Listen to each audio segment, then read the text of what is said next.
పరకామణిలో చోరీలు ఆ శ్రీవారికే తెలియాలి జాడలు. నారాయణ నారాయణ సాక్షాత్తు ఆ శ్రీనివాసుల సొత్తునే దోపిడీ చేసేశారు. పైగా ఆ దొంగతనం చుట్టూ రాజకీయమే. ఆ దొంగని ఎందుకు వదిలేశారు అని ఒకరు, అసలు మీరెందుకు పట్టుకోలేదు అని మరొకరు. ఇంతకీ శ్రీవారి సొత్తుతో కుబేరులైందెవరు? ఆ దొంగను పట్టించిందెవరు? ఆ దోపిడీపై అప్పుడేం విచారణ జరిగింది? ఇప్పుడేం దర్యాప్తు జరగబోతోంది? టీటీడీలో పరకామణి దొంగతనం తెలుగు రాష్ట్రాల్లో సంచలనం సృష్టించింది.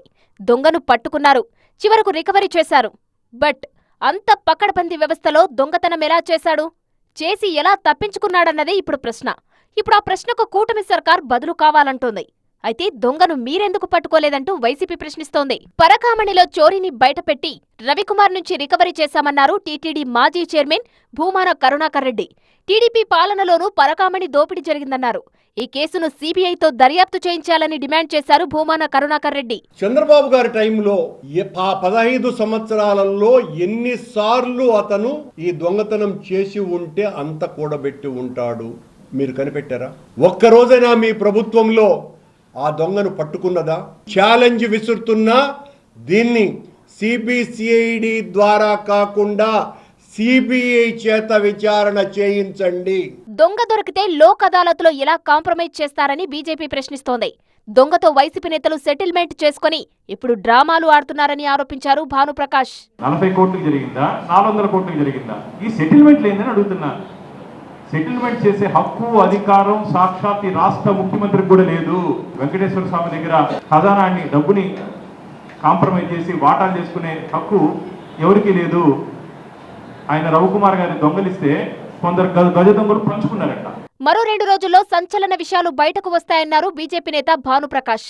సీబీఐ దాకా పని లేదు, ఎస్ఐ విచారించినా అన్ని తెలుస్తాయన్నారు. మీకు సీబీఐ అవసరం లేదు, ఎస్ఐ స్థాయి అధికారి విచారణ చేస్తే చాలు. మొత్తం ఏం జరిగింది, ఎందుకు జరిగింది, ఎప్పుడు జరిగింది మొత్తం బయటపడిపోతుంది. కరుణాకర్ రెడ్డి గారు దొంగతనం చేసిన రవికుమార్ పశ్చాత్తాప పడితే వదిలేస్తారా అంటూ కిరణ్ రాయల్ నిలదీశారు.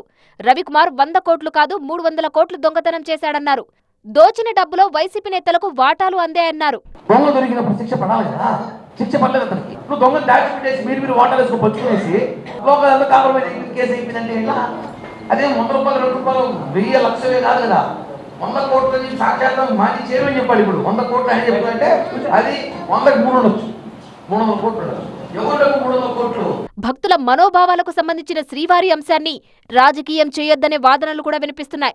ఏమైనా ఉంటే ఫిర్యాదు చేయండి, కానీ బహిరంగంగా చెప్పడం మంచిది కాదన్నారు విష్ణువర్ధన్ రెడ్డి. ఒకవేళ తిరుమల తిరుపతి దేవస్థానంలో ఎక్కడన్నా తప్పులు జరుగుతున్నా, లేకపోతే ఎక్కడన్నా మనకు అరిష్టం అనిపించినా, నిజంగా హిందూ భక్తులుగా మీరు భావిస్తున్నా దీన్ని రాజకీయం చేయొద్దండి. అధికారులకు లేఖలు రాయండి, మీరు పోయి ఫిర్యాదులు ఇవ్వండి, లేదా మీరు పిలిస్తే వచ్చి మాట్లాడేటువంటి సిబ్బందే కదా ఇక్కడంతా ఉన్నటువంటి. వాటి దయచేసి నేను దీన్ని కూడా రాజకీయ కోణంలో చూడొద్దండి, ఇక్కడికి ఆపేయండి. పెద్దజీయర్ మఠం క్లర్కుగా ఉన్న సివి రవికుమార్ పై 2023 మే 30న ఎఫ్ఐఆర్ నమోదైంది. జూన్లో ఛార్జ్ షీట్ దాఖలైంది. కానీ రాజీ కారణంగా సెప్టెంబర్ 9న లోక్ అదాలత్లో కేసు క్లోజ్ అయింది. రవికుమార్ ను బెదిరించి దోచుకున్న మొత్తాన్ని వైసీపీ నేతలు, అధికారులు పంచుకున్నారని ఇప్పటి అధికార కూటమి ఆరోపిస్తుంది.